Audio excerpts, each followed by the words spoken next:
Hi, very good morning. I'm Dr. Janak Patel. Today we'll be discussing on one of the very interesting topic in endocrinology, that is adrenal gland. Introduction to adrenal gland, the hormone secreted by adrenal gland and actions of those hormones.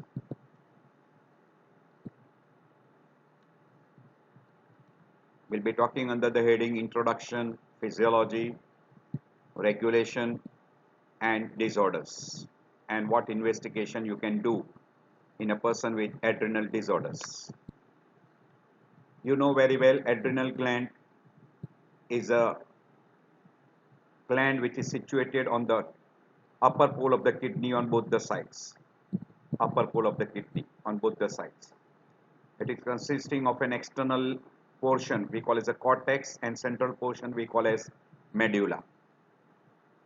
Medulla is made up of a neuronal tissue and it will secrete an hormone, that's why it is called neuroendocrine or neurocrine system. While the external is divided into three layers. The outermost layer is called zona glomerulosa. The second layer is called fasciculata, zona fasciculata, and innermost layer is called zona reticularis. Outermost layer, that is glomerulosa, will secrete aldosterone or we call mineralocorticoid, while fasciculata and reticularis secretes cortisol and androgens. And medulla will produce norepinephrine, epinephrine, we call catecholamines.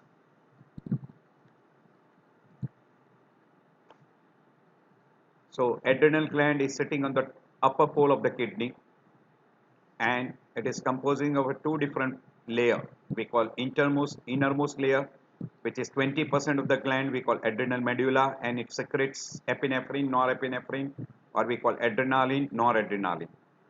And this portion is derived from ectoderm.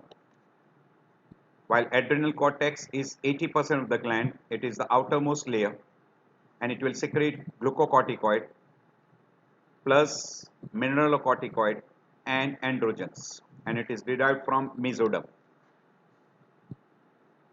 Right adrenal gland is related to liver while left is related to stomach. Little portion is related to pancreas. So this is right side related to liver, left side related to pancreas and portion of stomach.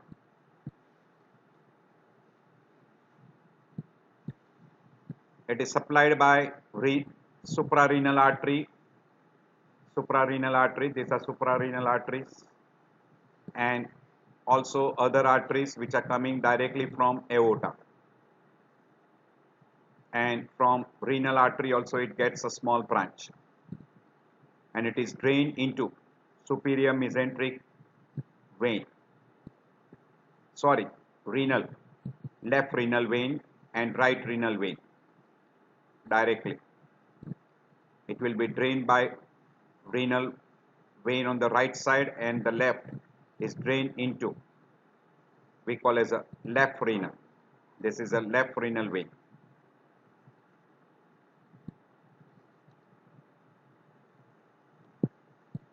So these are the three layers.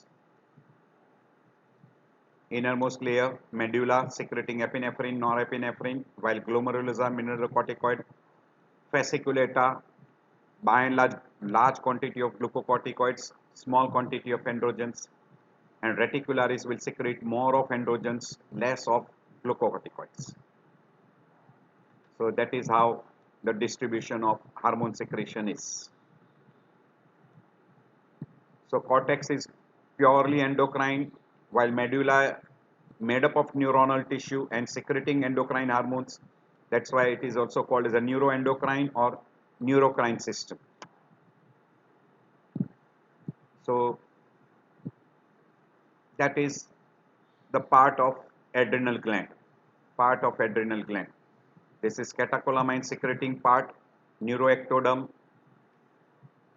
innervated by preganglionic sympathetic fibers made up of two types of cells, sympathetic ganglion cells and chromaffin cells, and chromaffin cells will secrete catecholamines. While here we already told you, glomerulosa, mineralocorticoid, fasciculata, glucocorticoids, and reticularis, androgens. Fasciculata will secrete little quantity of androgens and this will secrete little quantity of glucocorticoids. But glomerulosa purely mineralocorticoids.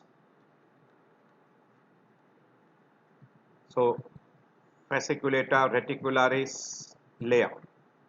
Glomerulosa mainly aldosterone, fasciculata cortisol plus androgens, estrogen and androgens, and reticularis again same like this but mainly androgens and estrogens and little quantity of glucocorticoids.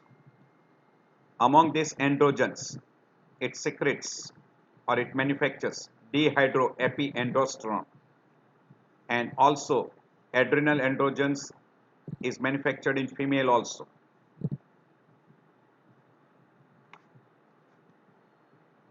So these are the different layers. In short, mineralocorticoid that is aldosterone is responsible for increasing urine excretion of potassium and H ions and reabsorption of sodium and water. Because of this, it increases the blood volume, and by increasing the blood volume, it helps in maintenance of water balance, sodium balance, and blood pressure, and indirectly maintenance of blood volume and osmolality also. Osmolality also. But as there is a loss of potassium and H ions, it will result into hypokalemia and metabolic alkalosis. That will be the effect of aldosterone.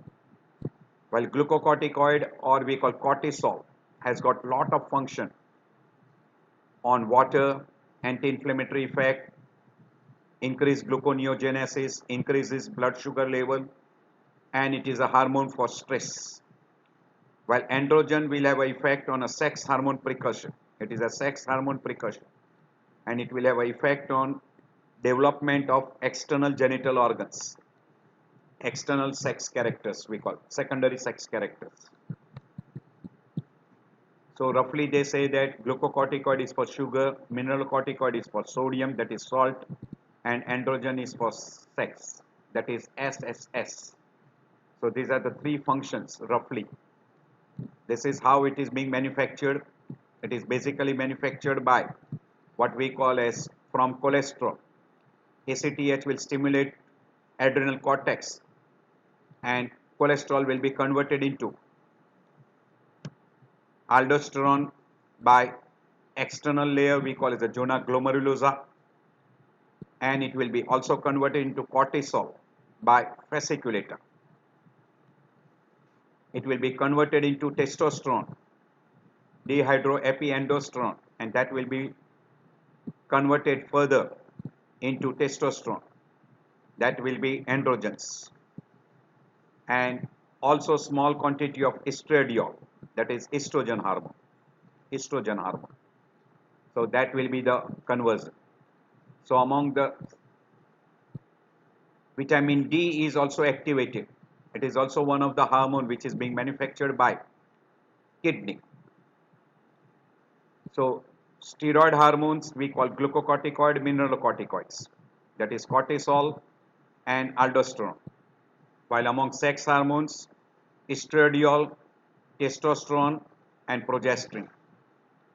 That androgen is dehydroepiandrosterone, DHEA, and it is converted into testosterone. So aldosterone will be regulated by angiotensin, potassium, etc. While cortisol and androgens will be regulated by or controlled by ACTH.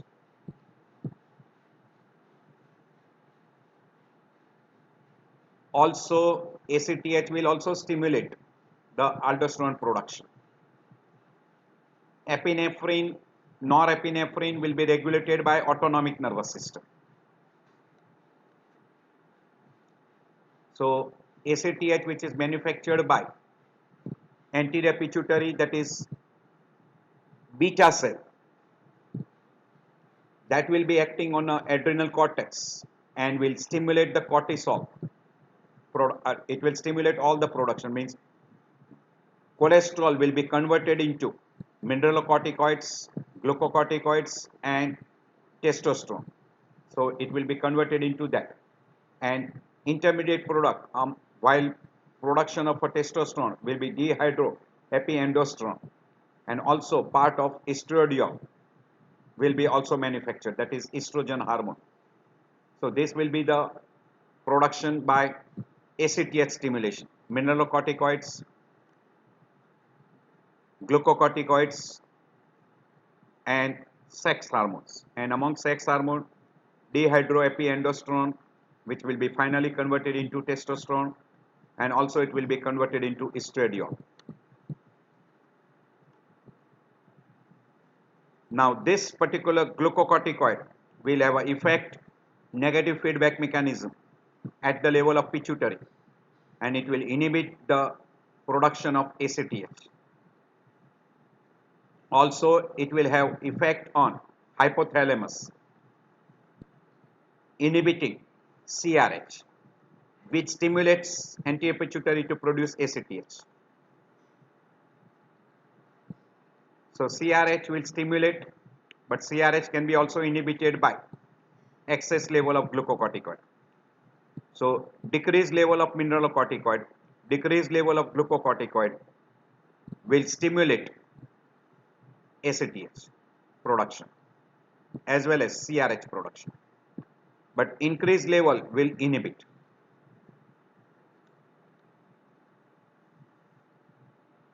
So that is inhibition. Glucocorticoid can also directly inhibit CRH production. And excess level of ACTH can also block CRH production. But CRH production will depend upon lot of factors, and one of the important factor is anxiety and stress. That will release CRH, that will stimulate anterior pituitary to release ACTH, and ACTH will stimulate adrenal cortex to produce cortisol. Cortisol will have its own effect, and excess level of cortisol will inhibit ACTH production as well as it will inhibit CRH from hypothalamus. There are lot of other factors which will also stimulate or inhibit CRH production.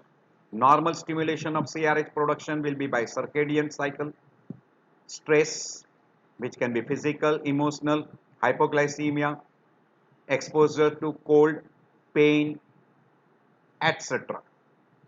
So all this will stimulate CRH, which will stimulate anterior pituitary to release ACTH, that will stimulate adrenal cortex to manufacture cortisol, mineralocorticoid as well as androgens.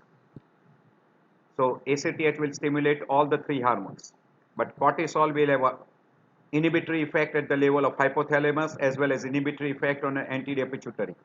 At hypothalamus, CRH will be inhibited, and at pituitary level, ACTH production will be inhibited. So this will be the normal feedback and regulation of cortisol secretions. While in an adrenal medulla, you have got a sympathetic system which will be stimulating the production. So sympathetic nervous system will stimulate the medulla and will release adrenaline, or we call epinephrine, and noradrenaline. Adrenaline will mainly act on a beta receptor, producing vasodilatation, tachycardia, and insulin resistance. So this will be the main effect of adrenaline. While noradrenaline will be acting on an alpha adrenergic receptor and will produce vasoconstriction. So noradrenaline will produce vasoconstriction while adrenaline will produce vasodilatation. And this will be the typical effect of what we call as adrenaline and noradrenaline. While renin, which will be secreted by juxtaglomerular apparatus, which will be acting on a angiotensinogen, we have already done this in a RAS system. So it will stimulate conversion of angiotensinogen into angiotensin 1, which will be converted into angiotensin 2 by angiotensin converting enzyme in lungs, and that angiotensin 2 will now act on adrenal cortex, that is zona glomerulosa, and will stimulate the production of aldosterone and release of aldosterone. and that will act on a mineralocorticoid receptor in distal convoluted tubule and increases the absorption of sodium and water, and potassium will be thrown out and H ion will be thrown out in exchange of sodium, producing hypokalemia, hypernatremia and increase in blood volume. And juxtaglomerular apparatus will be stimulated by hyperkalemia, hyponatremia, decreased renal perfusion, hypotension, shock, renal artery stenosis, and sympathetic activation. All these conditions will stimulate production of renin. And there is another system which is going to have effect on adrenal cortex, that is hypothalamic pituitary adrenal axis. We have already discussed before. So ACTH production will be stimulated by CRH.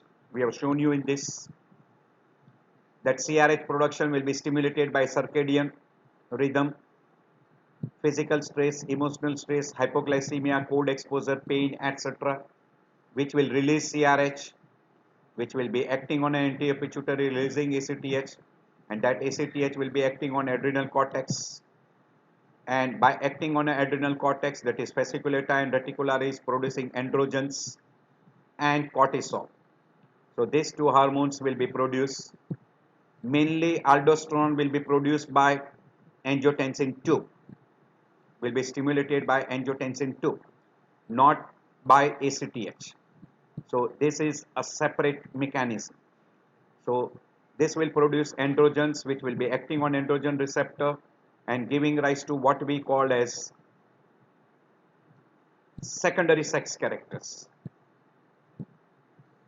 And in female it will produce libido because it is more powerful than estrogens. Glucocorticoid receptors will be stimulated and it will have a metabolic regulations, cardiovascular regulations, and many more functions. ACTH will also have an effect by beta LPH that will produce pigmentation. Indirectly we call as a MSH. So indirectly ACTH has got action like melanocyte stimulating hormone. So this is a mild action, and that's the reason why whenever there is an ACTH excess, it will produce pigmentation. So this is hypothalamic adrenal pituitary axis. Hypothalamic pituitary acting on an adrenal gland axis, and that is circadian rhythm, etc., which is stimulating stress, hypoglycemia, cold exposure, pain, anxiety, etc., will stimulate CRH, will release ACTH from anterior pituitary, acting on an adrenal gland, releasing glucocorticoids, catecholamines, etc. Acting on an adrenal gland will be by sympathetic system.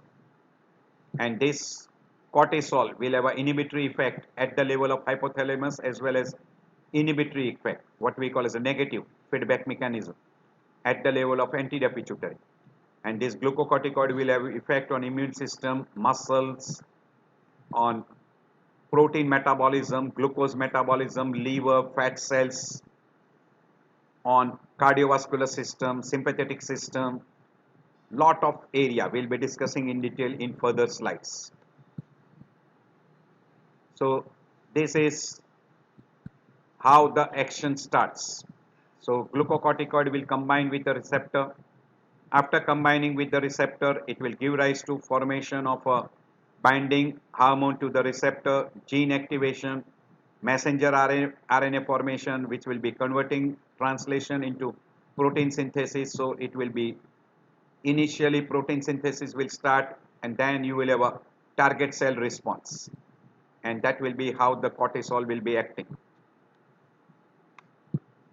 So this is that binds with the steroid receptor, then it will stimulate the production of a messenger RNA, and that messenger RNA will stimulate the production of a new protein. So that is how it is being acting. It is transported by transporting 5% is attached to albumin, and 20% is free. So main attachment is to transportin. This is nothing else but a type of a protein material, and this combination together becomes 80%, so only 20% is free, which is in active form.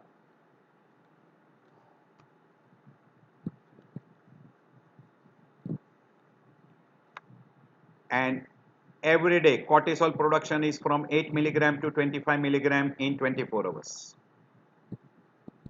It can be increased to 6 folds, so almost 6 times increase in production during stress. It is metabolized by liver, excreted by urine as a metabolic products. Half-life of cortisol is 60 to 90 minutes in circulation.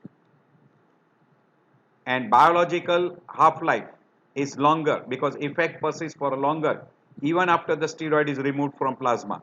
Hence, do remember that even if the steroid is stopped, the action will persist for longer period when the person is on an oral steroid therapy. So this should be kept in the mind. Action of glucocorticoids: carbohydrate metabolism, protein metabolism, lipid, electrolyte, water balance, stress, cardiovascular system, renal function, skeletal muscle, brain, hemopoietic system, immune system, gastric acid secretion, skin, connective tissue, growth and development. Almost, we say, nearly all organs are being affected by cortisol. We'll be going one by one. So on a protein, it is decreasing the protein synthesis, and it is a protein catabolic. In excess, it will break down the protein from muscles, from bones. From muscles, it will reduce the muscle mass. Protein will be converted into amino acids, and that amino acids will be utilized for production of neoglucogenesis. From bone, bone matrix will be destroyed, and calcium will be thrown out, producing hypercalcemia and osteoporosis in the bone, and person will have a easy fractures.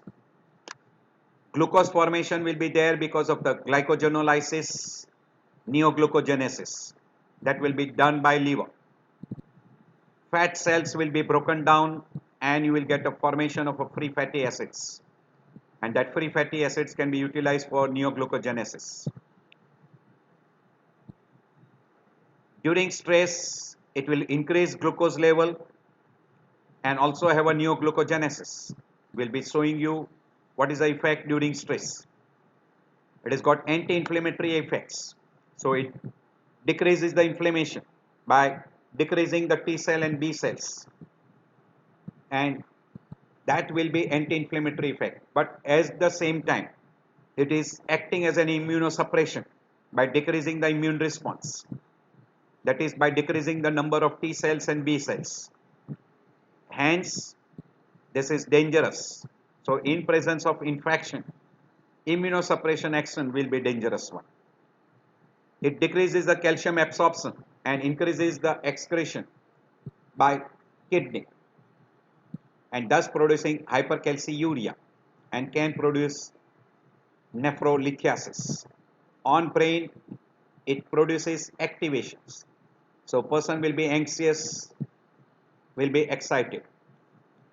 It has got suppression on a pituitary. It will suppress ACTH production mainly. Along with that, FSH, LH, TSH and growth hormone release will be also suppressed. Anti-inflammatory action of cortisol is because of phagocytic action is reduced, and because of reducing phagocytic action of white cells and anti-inflammatory effect, it will also reduce little bit of fever. It has got effect on eosinophils, thus decreases the eosinophil action and count, so suppresses the allergic reaction. And because of all these effects, it has got a wide therapeutic uses. So it has got effect on all these organs. If you take one by one, it has got effect on spleen, it has effect on thymus, it has got effect on lymph nodes, leukocytes, etc. This is Immunosuppression effects. On a cardiovascular system, via sympathetic activation, it increases the heart rate, it increases the force of contraction, and increases the cardiac output. On muscles, it produces protein breakdown, the muscle wasting will take place. On liver, glycogenolysis, increased neoglucogenesis, and thus glucose output is increased. Adipose tissue, it will break down the adipose tissue and shift from periphery to the center, and it will produce moon face and buffalo hump. It activates the sympathetic system by acting at the level of what we call as thalamic level, and it will increase the sympathetic activity, and the secretions is regulated by circadian rhythms and by other factors like stress, physical stress, exercise, anxiety, pain, etc. And that will stimulate hypothalamus to produce CRH, which will stimulate anterior pituitary to produce ACTH, and that ACTH will stimulate zona fasciculata to produce cortisol. So these are all the effects on nervous system, cardiovascular system, immune system, musculoskeletal system, vascular, respiratory, glucose and liver metabolism, reproductive system, and skin, etc. This is in short what is being given. We are going through those particular as we passes by. So this is the effect on muscle, fat, liver, and cardiovascular system. Mainly these are the main important, so these are mentioned, little we have highlighted. So on muscle, catabolic, so inhibits the glucose uptake and metabolism, decreases the protein synthesis, increases amino acids and lactate levels by breakdown of muscles. It is a lipolytic, so stimulates lipolysis, increase release of free fatty acid and glycerol. On liver, gluconeogenesis, increase glycogen synthesis, storage, increases glucose 6-phosphate activity, and increases the blood glucose level. On cardiovascular system, cardiac output is increased and even the force of contraction is increased by increasing what we call as a sympathetic activity. Immune system, it suppresses the immune system. So it reduces the number of lymphocytes, monocytes, and eosinophils as well as basophils. By decreasing and inhibiting the T cells lymphocytes, it decreases the production of interleukins, and it interferes with the antigen processing, antibody productions, and this is immunosuppression effects. And because of this, it is beneficial for immune mediated disorders, or we call as a antigen antibody disorders, autoimmune disorders. But as far as anti-inflammatory effect is concerned, it decreases the neutrophil actions, monocytes, lymphocytes at the site of injury, and thus it decreases the inflammatory response. And it stimulates release of neutrophils from the marrow, interferes with neutrophil migration out of the vascular compartment, and this is increasing your anti-inflammatory effect, by which it reduces the inflammation. By reduction of inflammation, it also reduces the pain and swelling. But because of immunosuppression action in presence of infection, it is a major drawback. As far as acting on the kidney, because of increased sympathetic activity, it increases the glucose glomerular filtration rate, GFR, and it regulates what we call as water balance, as well as it will help in maintenance of blood pressure, because it also gives rise to sodium and water retention. This is effect on protein, glucose, glycogen. It increases the glycogen storage and gluconeogenesis, by which it increases the glucose formation. Acting at the level of fat, muscles, on muscles, protein breakdown, decrease protein synthesis, decreases glucose utilization, so glucose level in the blood is increased. decreases insulin sensitivity, so effect of insulin is also reduced. And also on the fat, increase lipolysis, so free fatty acid level in the blood is increased, glycerol level are also increased, and glucose utilization and insulin sensitivity is reduced, hence it will give rise to increased glucose in blood. And that is how glucose is increased, amino acid levels are increased, and that amino acid and glycerol will be converted into glucose by gluconeogenesis. So gluconeogenesis, decreased glucose utilization, it will give rise to increased blood glucose concentration, we call it the adrenal diabetic or endocrine induced diabetic.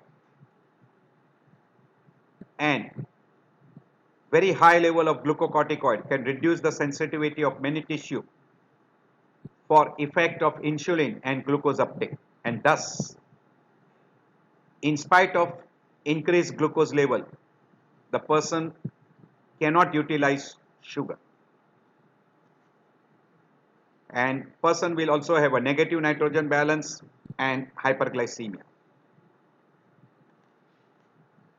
So on a protein catabolism decreases protein synthesis, catabolism of protein, so amino acids transport into extrahepatic tissue is reduced, and this amino acid will be transported mainly to the liver for neoglucogenesis. So cortisol level increase, liver will have effect on liver and plasma protein. So there will be increased conversion of amino acid to glucose by gluconeogenesis. So negative nitrogen balance and hyperglycemia will be the final effect. On a fat, again catabolism, lipolysis, free fatty acid production. So peripheral fat tissue will be shifted to central, producing obesity by excess of cortisol, and it will produce typical collection of a fatty tissue at the back of the neck, we call buffalo hump, and also moon face. So this is also fat will be deposited in the central part, and that peculiar distribution is also called potato on a stick. So that will be typical. So buffalo hump, moon face, and fish mouth. It is a typical description. And it promotes adipokinetic agents like glucagon, growth hormone, adrenaline, and thyroxine. There is a redistribution of the fat. As far as electrolyte is concerned, sodium is reabsorbed in distal convoluted tubule and collecting system, and excretion of potassium and H ions in place of that, because it has got little amount of cortisol, has got little action like mineralocorticoids, not a strong action but a mild action like mineralocorticoid, producing sodium reabsorption, water reabsorption, and excretion of potassium and H ion in place of sodium. It suppresses ADH.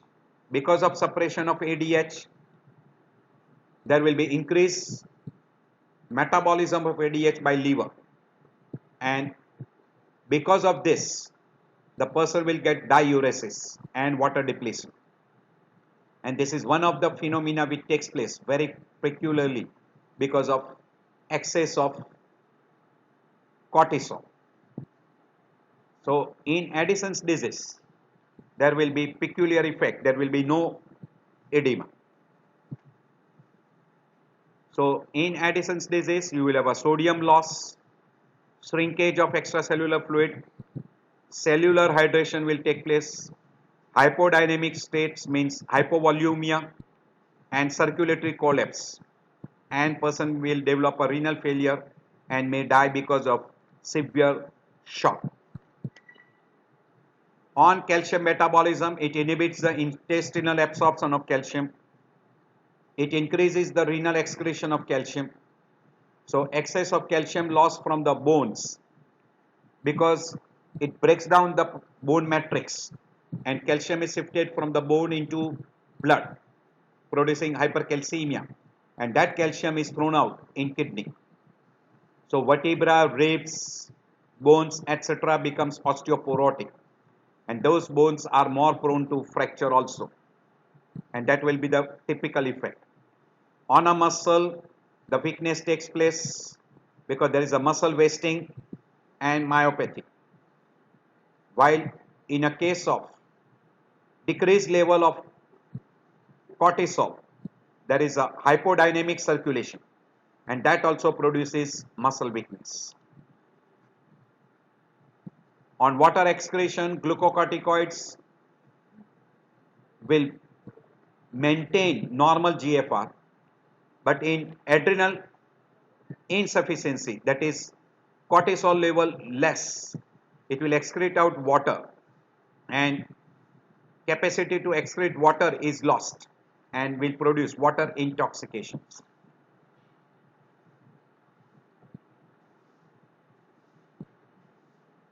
But because of ADH metabolism, ADH level will be increased. Sorry, ADH level will be low and it will produce diuresis. Calcium balance, we already told you, decreases the absorption of calcium from GI tract, increases excretion, and calcium depletion takes place because calcium is shifted from bone into blood, and that will produce osteoporosis. On skeletal muscle, we have already told you that person will have a increased level of cortisol, will break down the muscle, and muscle wasting, muscle weakness will be taking place. At the same time, because of hypokalemia also, which is very common feature in elevated level of cortisol level, person will have a hypokalemic muscular weakness. On CNS, because of stimulation, euphoria, while opposite of that in Addison's disease, because there is a lack of cortisol hormone, so person will have a depression, psychosis, apathy, and very high doses of cortisol can produce seizures, and that seizures can be because of electrolyte imbalance, mainly calcium. So person will have a depletion of calcium. Initially, person can have an excess of calcium because of mobilization from bone, but because of the loss of calcium in kidney, so calcium level will come down. So that will be the effect on brain.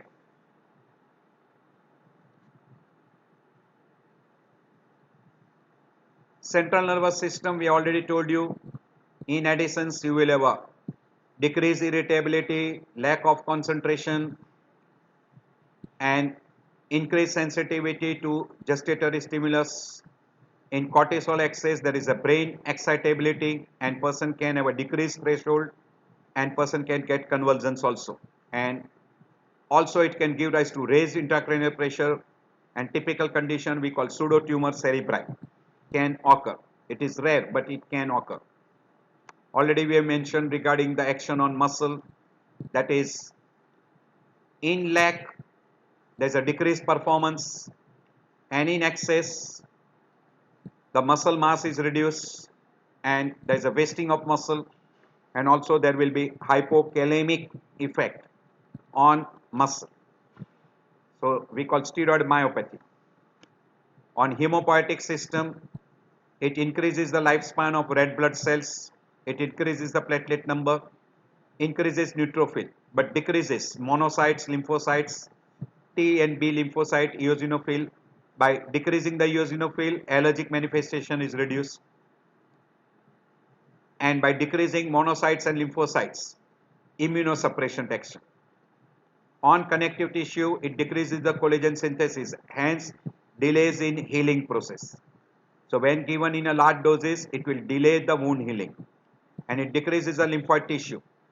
And because it decreases the collagen tissue, there is a skin atrophy and capillary fragility, and person can have a easy bruising.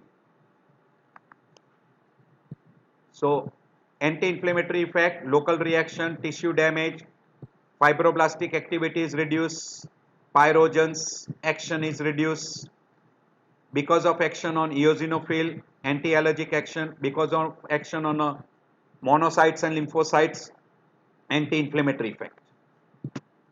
On cardiovascular system, restricts capillary permeability, maintains the arterial tone, maintains myocardial contractions, and has got effect on pressure via angiotensin, and it has got one of the role to elevate the blood pressure by sodium and water retention. On respiratory system, bronchodilator and anti-inflammatory effect. So it is utilized in bronchial asthma. On bone, we have already told you bone resorptions, increase osteoclastic activity, breaks down the collagen tissue, hence the bone matrix is reduced, producing osteoporosis. It inhibits the bone formation, so that is by inhibiting the osteoblast, and it increases the osteoclastic activity, thus producing osteoporosis and easy fracture. It increases the gastric acid secretions, by which it can produce increased hydrochloric acid production, gastric damage, gastric ulcer, and decreases the proliferation of gastric mucosal cell, and thus gives rise to peptic ulcer formations. On growth and cell division, it inhibits the cell division and synthesis of DNA, delays process of healing, and it retards the growth in children. So this will be the effect on the body. As it decreases the growth of proteins, so the muscle mass, bone formation, etc. is reduced.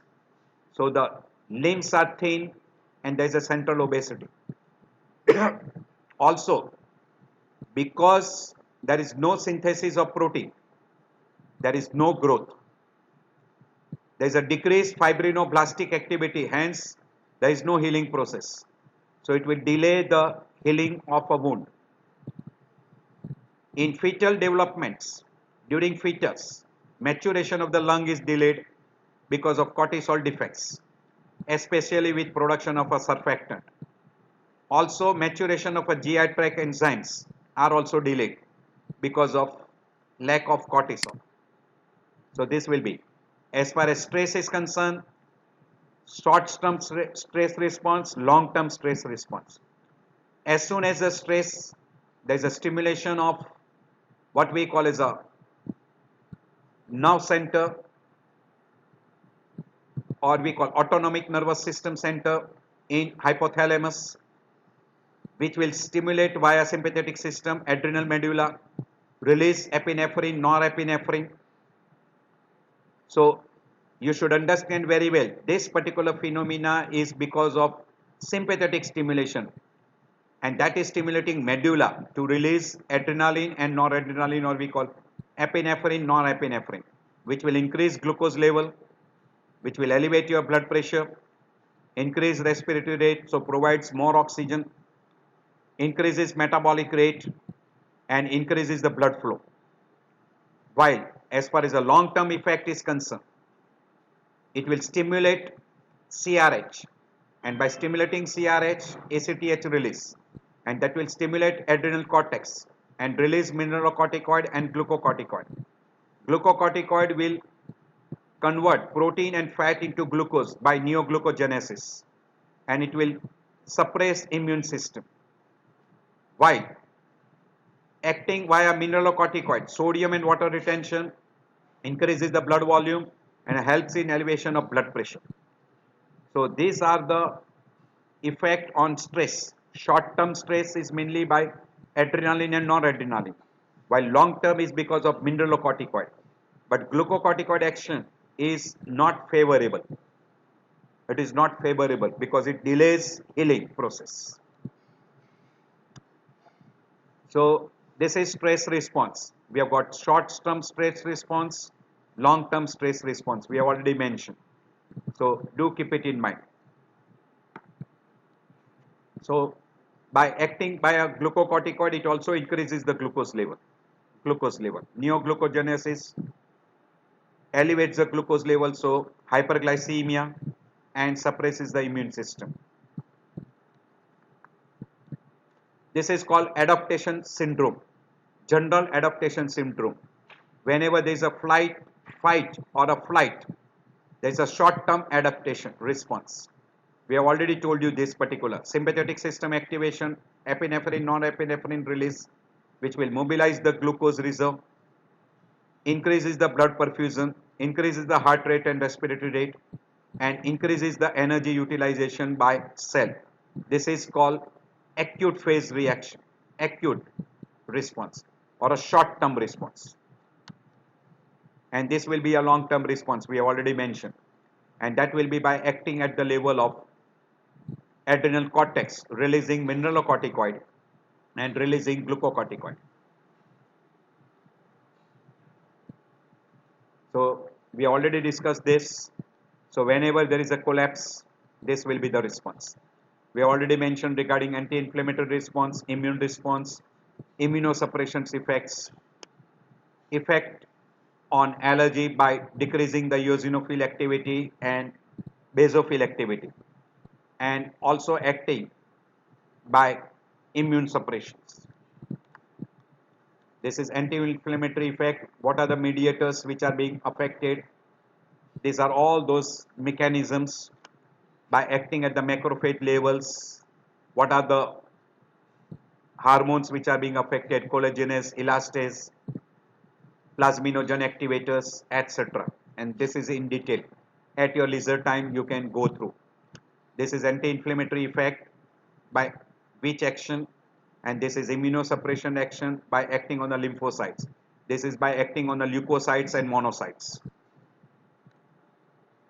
Vasoconstriction effects stimulates the erythropoietin, it increases the bone resorption, it decreases REM sleep,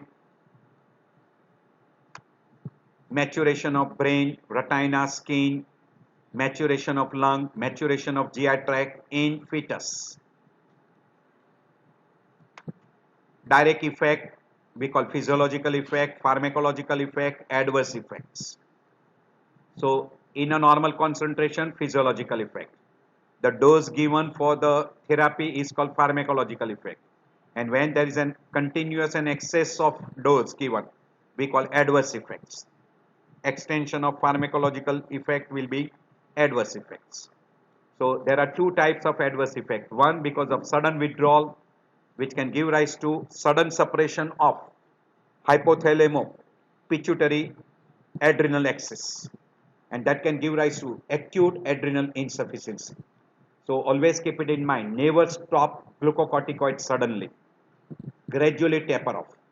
And because of chronic therapeutic use of high doses will produce what we call as raised intracranial pressure,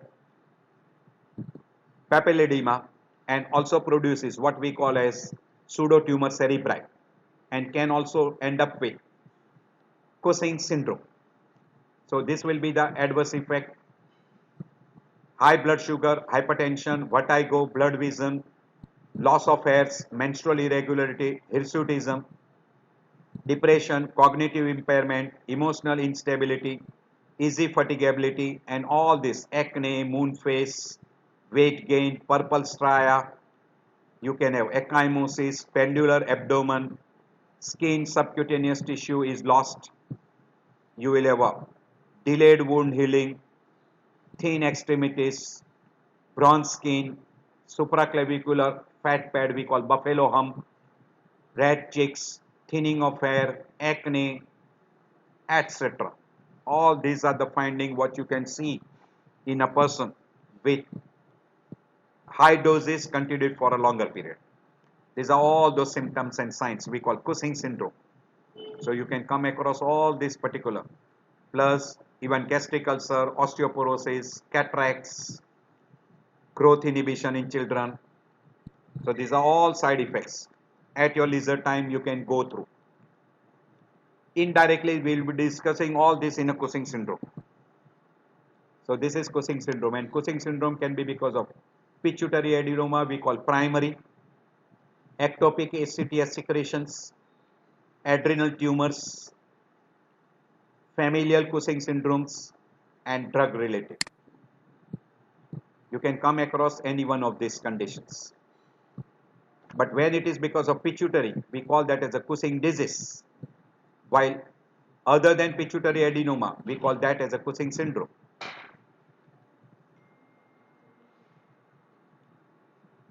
You can have a disease of adrenal glands like Cushing syndrome, hyperaldosteronism, that is Conn syndrome, which can be primary. Secondary due to aldosterone secretion from other than adrenal gland. Or you can have adrenal insufficiency like Addison's disease, which is primary because of adrenal gland failure, or secondary because of congenital adrenal hyperplasia. So these are some of the conditions which we'll be discussing separately.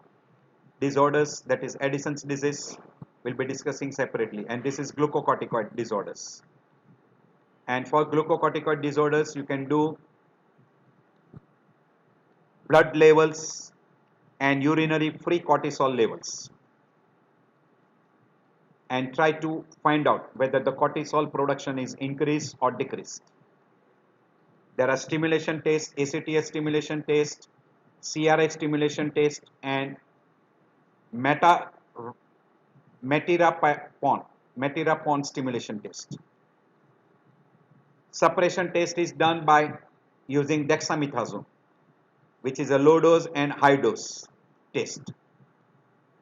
I hope all this will be helpful to you. So go through, because all the other disorders what we are going to discuss depends on this particular chapter. So this is a very useful chapter. So try to go through that and look at all the slides at your leisure times.